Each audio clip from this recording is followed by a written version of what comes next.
There was a man who lived in a dark place for a long, long time. Outside the dark place, they proclaimed, "Let us release the man from the dark place." They cast the dark place asunder so that light streamed in.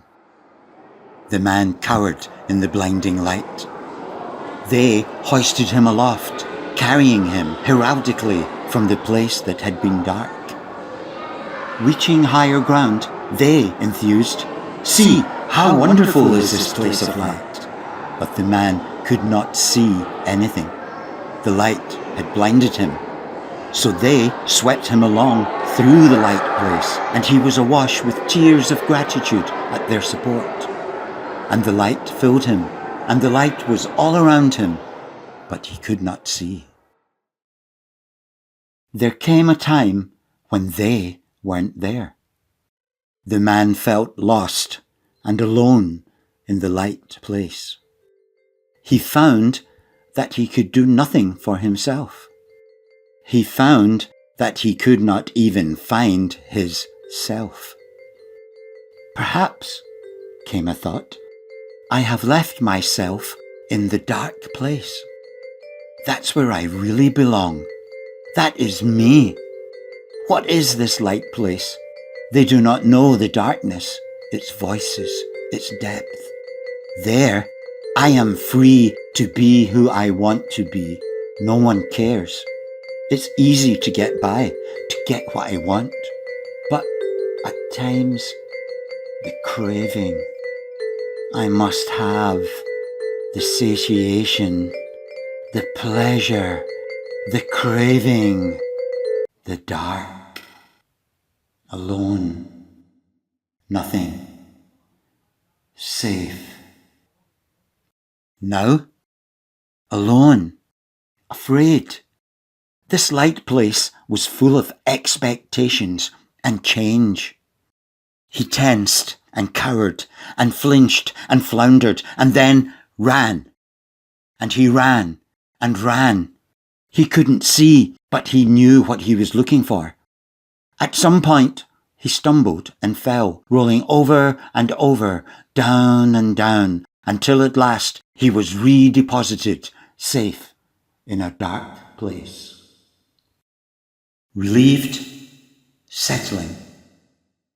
This is me. Agitation. It was not a place of calm. It was a place of craving, huge and hollow, that he could not fill, no matter how much he scrabbled and scraped. When first he had come across the dark place, it seemed to offer a sense of freedom, alternatives, and even glimpses of light. Enticing, inviting, easy.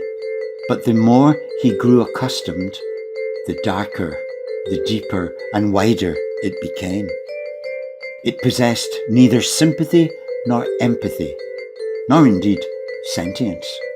It was a gap, and a gap that gave rise to monsters coming through, grasping. And as he scraped and scrabbled, this he could now see. It is difficult to observe the space of addiction when you're in it, a part of it.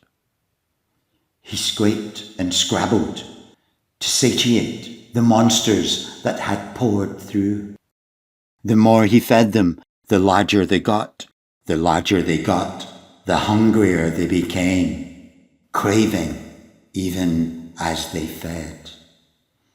He scraped and scrabbled and scrabbled and scraped, but all he fed them was hunger. So he battled with them, with himself, and the more he battled, the larger they became. More difficult still, admitting that you are in it when you are in it. Sometimes flashes of his time in the light place fought across his mind as he battled and struggled. Then he might flinch and cower. Yet, the light. It had been wonderful, but so bright.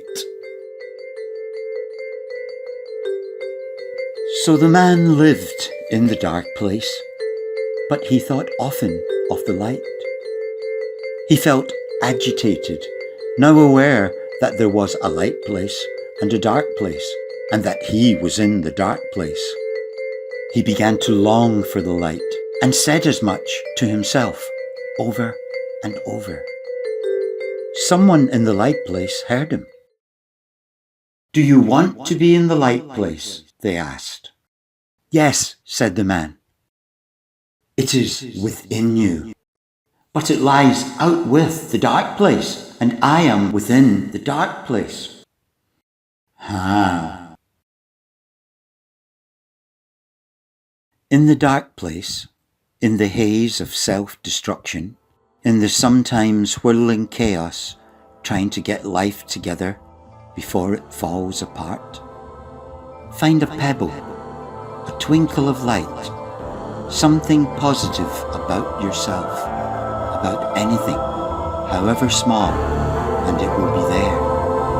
And when you have found it, hold it, precious, then let it go, falling into the chaos like an emissary.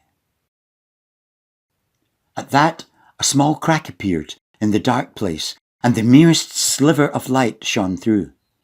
The man gasped and wavered, bracing himself for the blinding tide of light. But it didn't happen. "Am I not to have all the light?" he pleaded. "I yearn for the light." "But it will blind you, and then light and darkness will be as one." A small object dropped through the crack, glinting in the light as it fell, turning over and over into the depths of the dark place and twinkling into his mind. "Here is a tool. Use it to whittle away at the dark place, bit by bit, letting the light in. But gradually, at your own pace. Then you will grow accustomed to the light as the gap in the dark place widens. You will be able to see and survive in the light place." So, this is what the man did. Although he longed for the dark place to be cast asunder all at once, he whittled and chipped, and as the light within the dark place grew, he was able to see his self within it, and this made him whittle all the harder. For he liked what he saw, and what he saw was that the self he thought himself to be within the dark place was not the self he truly was. Bit by bit. But where is the incentive to whittle if there is only another dark place out with, or even within? Addiction drives society. Here a hit, there a hit, a piece of porn here, a wee lottery there. How easy to become addicted to those things that eat away at the spirit. How easy to fall. How hard to climb. Moment by moment, monster by monster, and then there was a man.